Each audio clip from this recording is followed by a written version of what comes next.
ज्ञान दीक्षा चैनल में आपका एक बार फिर स्वागत है। आज हम आपको ऑनलाइन क्लास में पढ़ाने जा रहे हैं।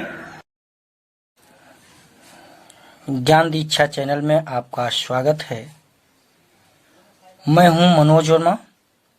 आज आप पढ़ने जा रहे हैं भारतीय शिक्षा का ऐतिहासिक परिप्रेक्ष्य में ब्रिटिश काल में जो शिक्षा व्यवस्था थी, ब्रिटिश काल में भारतीय शिक्षा व्यवस्था जो थी उसको हम पढ़ने जा रहे हैं, यानी एजुकेशन इन ब्रिटिश पीरियड। तो इसको हम कुछ बिंदुओं के आधार पर इसके विकास को जानने का प्रयास करेंगे। तो सबसे पहले देखते हैं ये जो ब्रिटिश कालीन शिक्षा व्यवस्था है कब तक फली फूली, कैसे इसका सिस्टम रहा। तो लगभग 200 वर्षों तक भारत पर अंग्रेजों का शासन रहा है। अंग्रेज अपने साथ एक नया धर्म, भाषा तथा संस्कृति लाए। अपने धर्म का प्रचार करने तथा अपने शासन व्यवस्था को चलाने या उसे मजबूत करने के लिए उन्होंने शिक्षा का सहारा लिया। भारत में पाश्चात्य प्रकार की शिक्षा का प्रारंभ मिशनरियों ने किया, जो ईसाई मिशनरी थे उन्होंने किया था। ईस्ट इंडिया कंपनी ने शिक्षा प्रसार के लिए बहुत सारे कार्य किए और शिक्षा में उन्होंने सहयोग भी किया।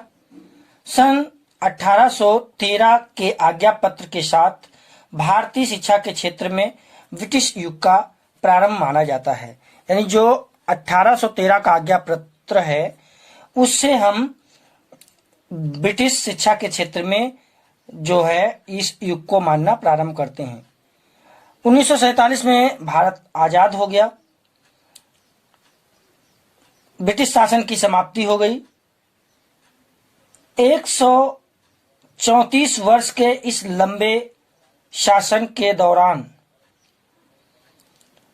भारतीय शिक्षा के क्षेत्र में अनेक संघर्ष हुए, अनेक परिवर्तन आए। निसंदेह हम कह सकते हैं कि ब्रिटिश काल में भारतीय शिक्षा व्यवस्था जो थी भारत के आधुनिक शिक्षा प्रणाली का श्री गणेश इन्हीं के द्वारा किया गया। यूरोपियन साहित्य तथा विज्ञान के संपर्क में भारतवासी इसी काल में आए थे। यानी जो विज्ञान था, यूरोपियन साहित्य था, वो इसी काल में यानी ब्रिटिश काल में ही उनके संपर्क में भारतीय लोग आ पाए थे। आधुनिक प्रकार के विश्वविद्यालयों की स्थापना करना हो, चाहे वैश्विक शिक्षा की संकल्पना करना हो, ये सब ब्रिटिश शिक्षा की ही देन है।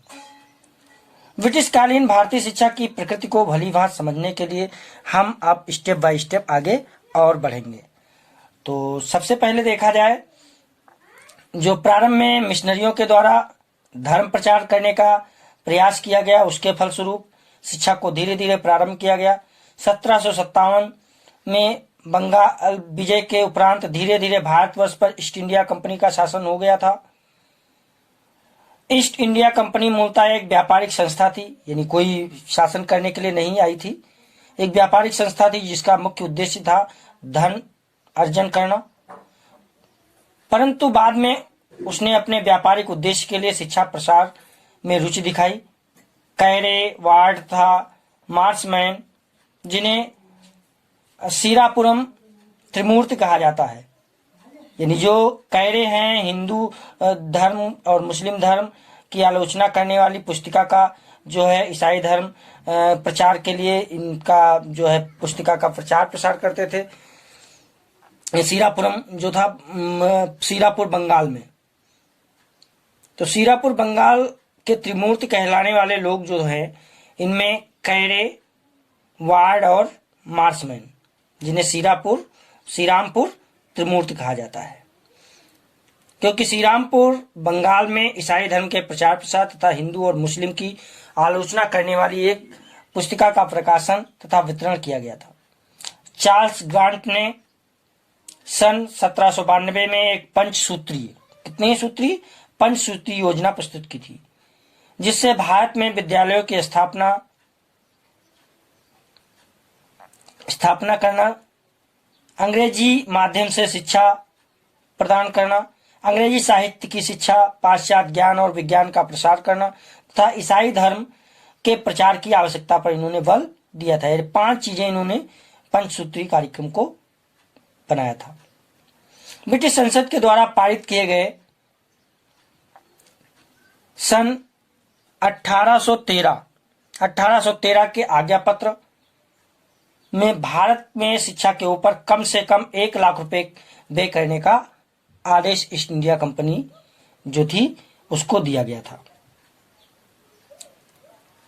सन 1833 का जो दूसरा यानी 20 साल के बाद, कितने साल के बाद, 20 साल के बाद 1833 के आज्ञा पत्र में इस राशि को बढ़ा करके 1 लाख की जगह पर यहां पे कितनी थी, 1 लाख, और यहां पे इसको 10 लाख कर दिया गया था। 10 लाख जो राशि थी शिक्षा पर खर्च करने की बात कही गई थी। कंपनी जो थी उसने 10 लाख रुपए का जो शिक्षा पर खर्च करने की बात होने पर शिक्षा के लिए निर्धारित धन को संस्कृति, फारसी के माध्यम से दी जाने वाली प्राचीन प्रकार की शिक्षा पर व्यय किया जाना चाहिए अथवा अंग्रेजी माध्यम से पाश्चात्य शिक्षा पर खर्च करना है। इस प्रश्न पर मतभेद हो गया था, क्योंकि ये नहीं पता था ये 10 लाख रुपए जो हैं ये संस्कृति जो नहीं भारत की शिक्षा व्यवस्था थी या फारसी शिक्षा व्यवस्था थी इस पे खर्च किया जाएगा, या जो पाश्चात्य शिक्षा थी जो अंग्रेज लेकर आए थे उस पे खर्च होगा। ये पूरा निश्चित नहीं किया गया था, इस पे मतभेद बना हुआ था, जिसके कारण शिक्षा के लिए निर्धारित धनराशि ठीक ढंग से खर्च नहीं की जा सकी। यानी यही नहीं पता था ये पैसा किस शिक्षा के लिए खर्च किया जाए, ये समस्या थी। सन 1835 जो है में लॉर्ड मैकाले ने भारत में शिक्षा का उद्देश्य अंग्रेजी माध्यम, किस माध्यम से, अंग्रेजी माध्यम से जो है तथा विज्ञान पर प्रचार करना घोषित कर दिया। लॉर्ड मैकाले ने किस पे, यानी अंग्रेजी शिक्षा और विज्ञान और यूरोपियन साहित्य और विज्ञान पर इसको खर्च करने का आदेश जारी कर दिया। पाश्चात्य संस्कृति और विज्ञान में रंगे भारतीय तैयार हो जाए जो अंग्रेजी शासन में सहायक हों। उनका मेन लक्ष्य था कि पाश्चात्य संस्कृति जो थी और विज्ञान में रंग करके भारतीय ऐसे तैयार हो जाए जो कि क्या करे, अंग्रेजों का जो बाबू बनने के काम आ जाए, यानी अंग्रेजों की जो शासन व्यवस्था को चलाने में उनकी मदद कर सके, यानी सहायक हो सके। मैकाले ने अधोगामी निस्यंदन सिद्धांत, अधोगामी जो निस्यंदन सिद्धांत था उसकी संकल्पना प्रस्तुत की। इस निस्यंदन सिद्धांत को हम आगे वीडियो में पूरी तरीके से कंप्लीट कर देंगे, अलग से इसका वीडियो हम बना देंगे। निस्यंदन सिद्धांत क्या है इसको हम पूरी तरीके से कंप्लीट कर देंगे, क्योंकि पहले इसमें थोड़ा हम बता देते हैं आपको। निस्यंदन सिद्धांत वो सिद्धांत था जिसमें कहा गया था कि जो संभ्रांत वर्ग है, जो उच्च वर्ग है, उसको शिक्षित करने पर समाज के निम्न वर्ग तक शिक्षा स्वतः ही पहुंच जाएगी। यानी समाज का जो उच्च वर्ग है, संपन्न वर्ग है, उसके संपर्क में ज्यादातर लोग आ जाते हैं।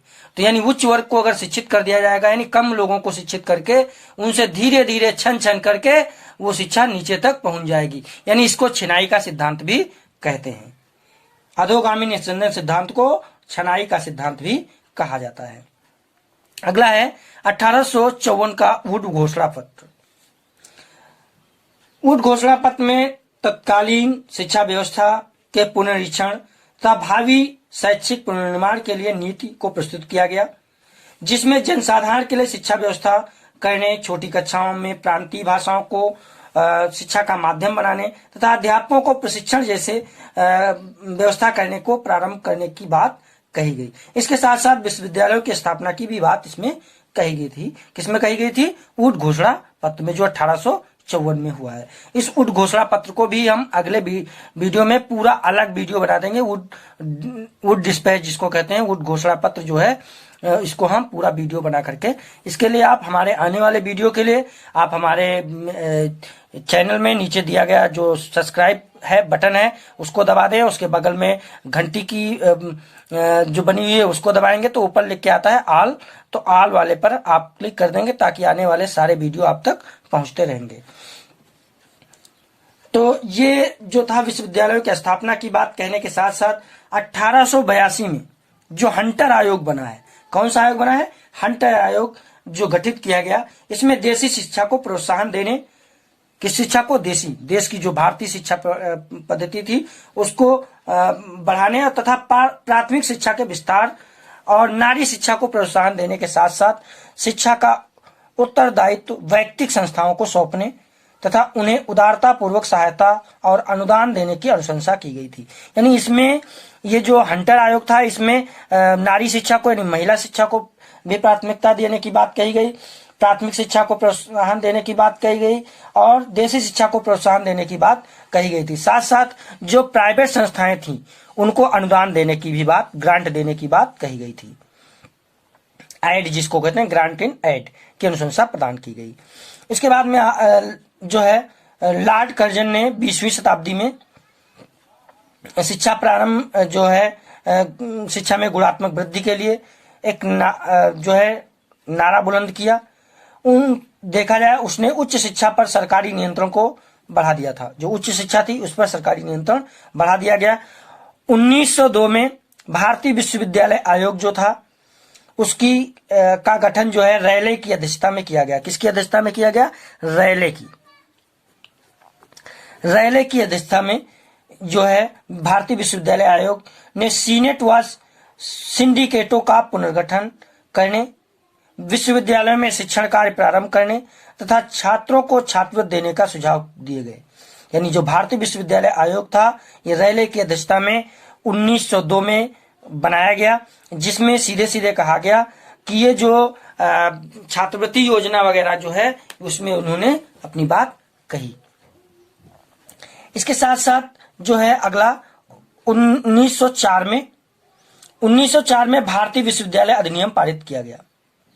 ये जो था रैले के जो भारतीय विश्वविद्यालय आयोग जो था रैले के द्वारा जो इसमें अनुशंसा की गई थी, इसी के आधार पर 1904 में भारतीय विश्वविद्यालय अधिनियम पारित किया गया।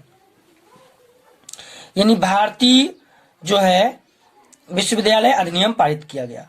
भारतीय राष्ट्रीय कांग्रेस के द्वारा संचालित राष्ट्रीय आंदोलन का शिक्षा के विकास पर काफी प्रभाव भी पड़ा था। यानी जो भारतीय राष्ट्रीय कांग्रेस द्वारा जो आंदोलन चलाए गए थे उसका भी शिक्षा पर काफी प्रभाव पड़ा था। इसके साथ साथ जो है भारतीय भाषाओं में दी जाने वाली शिक्षा, राष्ट्रीय आंदोलन के नेताओं ने भारतीय आदर्शों पर व्यवस्थित शिक्षा प्रणाली की मांग भी की थी। गोपाल कृष्ण गोखले ने 1910 और 11 में केंद्रीय धारा सभा में प्राथमिक शिक्षा को निःशुल्क तथा अनिवार्य बताने का प्रस्ताव रखा, जिसे ईस्ट इंडिया कंपनी द्वारा अस्वीकार कर दिया गया था। यानी जो ब्रिटिश शासन द्वारा यानी अंग्रेजी शासन द्वारा इसे अस्वीकार कर दिया गया था। ठीक है ना। क्या कहा गया था? गोपाल कृष्ण गोखले की जो है ने 1910 और 11 में केंद्रीय धारा सभा में प्राथमिक शिक्षा को निःशुल्क और अनिवार्य बनाने का प्रस्ताव जो रखा गया उसे ब्रिटिश शासन द्वारा अस्वीकार कर दिया गया था। सन 1913 में जारी सरकारी प्रस्ताव में निरक्षरता जो है को दूर करने का प्रस्ताव जो है तथा प्राथमिक शिक्षा पर अधिक धन व्यय करने की नीति को स्वीकार किया गया। 1917 में कलकत्ता विश्वविद्यालय आयोग की नियुक्ति जो है सैडलर की अध्यक्षता में की गई, जिसमें स्नातक पाठ्यक्रम को 3 वर्षीय बनाने, स्नातक जो पाठ्यक्रम बीए का पाठ्यक्रम था उसे 3 वर्ष बनाने, सीनेट व सिंडिकेट के स्थान पर छोटे आकार के प्रतिनिधि सभा और कार्यकारिणी परिषद की जो है गठन करने पर बात की गई। प्रत्येक प्रांत में जो है माध्यमिक और इंटरमीडिएट बोर्ड स्थापित करने की सिफारिश भी की गई थी। राष्ट्रीय शिक्षा आयोग में शिक्षा पर भारतीय नियंत्रण, मातृभूमि प्रेम के शिक्षण तथा पाश्चात्य की दासवत नकल न करने की मांग की गई। 1929 में हार्टांग समिति जो प्राथमिक शिक्षा को राष्ट्रीय आवश्यकता बताया गया था, इसमें इसका उत्तरदायित्व शासन पर होने की सिफारिश की। उसने विश्वविद्यालयों में प्रवेश के नियमों को कठोर बनाने की अनुशंसा भी की गई थी। जो हार्टांग समिति थी इसके द्वारा ये व्यवस्था की गई। इसके साथ साथ नकल पर भी जो पाश्चात्य की दासवत नकल थी उसकी न करने की मांग की गई। सन 1929 में जो हार्टांग समिति बनाई गई उसमें सीधे सीधे ये भी कहा गया कि विश्वविद्यालय में प्रवेश लेने के लिए जो नियम है वो और कठोर किए जाएं। 1937 में एबट तथा वुड ने अपनी रिपोर्ट में सामान्य तथा जो है तकनीकी शिक्षा पर बल दिया था। इन्होंने सीधे सीधे कहा था सामान्य शिक्षा और तकनीकी शिक्षा के विकास के संबंध में उन्होंने महत्वपूर्ण सिफारिश भी की थी। 1937 में महात्मा गांधी ने शिल्प पर आधारित बेसिक शिक्षा योजना वर्धा के शिक्षा सम्मेलन में प्रस्तुत की। कहाँ की थी? वर्धा में। सम्मेलन में इन्होंने शिल्प पर आधारित बेसिक शिक्षा व्यवस्था को प्रस्तुत किया था।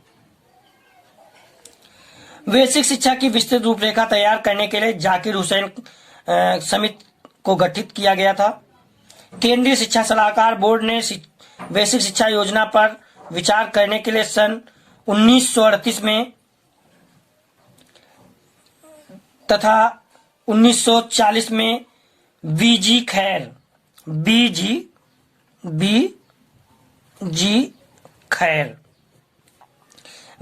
की अध्यक्षता में 2 समितियों का गठन किया गया जिसने बेसिक शिक्षा के क्रियान्वयन के लिए महत्वपूर्ण सुझाव दिए।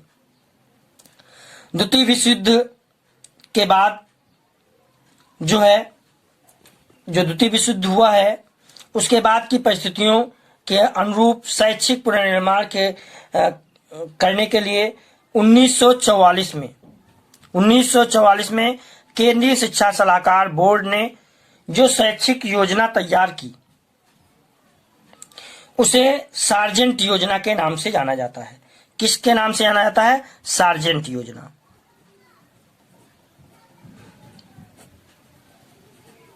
सार्जेंट योजना के नाम से जाना जाता है।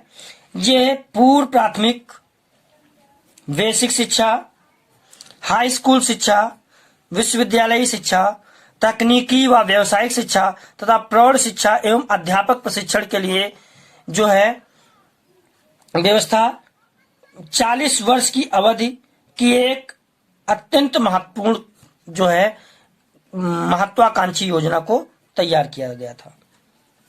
ये सार्जेंट योजना के तहत जिसमें प्राथमिक शिक्षा, बेसिक शिक्षा, हाई स्कूल शिक्षा, इसके साथ साथ विश्वविद्यालय शिक्षा, साथ में तकनीकी, व्यावसायिक और प्रौढ़ शिक्षा, उसके साथ साथ अध्यापक प्रशिक्षण के लिए ये जो पूरा सिस्टम था 40 वर्षीय अत्यंत महत्वाकांक्षी योजना को प्रस्तुत किया गया। इन सारे प्रकरणों के आधार पर हम सीधे सीधे कह सकते हैं कि भारतीय शिक्षा के पाश्चात्यीकरण का मार्ग किन किन पड़ावों से होकर के गुजरा, भारतीय शिक्षा में किस प्रकार परिवर्तन आए, ब्रिटिशकालीन भारतीय शिक्षा की प्रकृति, उसकी प्रमुख विशेषताओं के अध्ययन से समझी जा सकती है। तो अगले वीडियो में हम इसको बताएंगे, इसकी प्रमुख शिक्षा व्यवस्था की प्रमुख विशेषताएं क्या हैं, इन सारी चीजों के बारे में हम अगले वीडियो में अध्ययन करेंगे। ठीक है ना? तो अगला वीडियो जो हम करेंगे उसमें ये सारी चीजें हम बताएंगे आपको, इसका जो है शिक्षा व्यवस्था कैसे चली, इसकी प्रमुख विशेषताएं क्या है, इसके स्टेप कैसे रहे हैं, इसके बारे में हम अध्ययन करेंगे। आज इतना ही इस चैप्टर में हम पढ़ रहे हैं।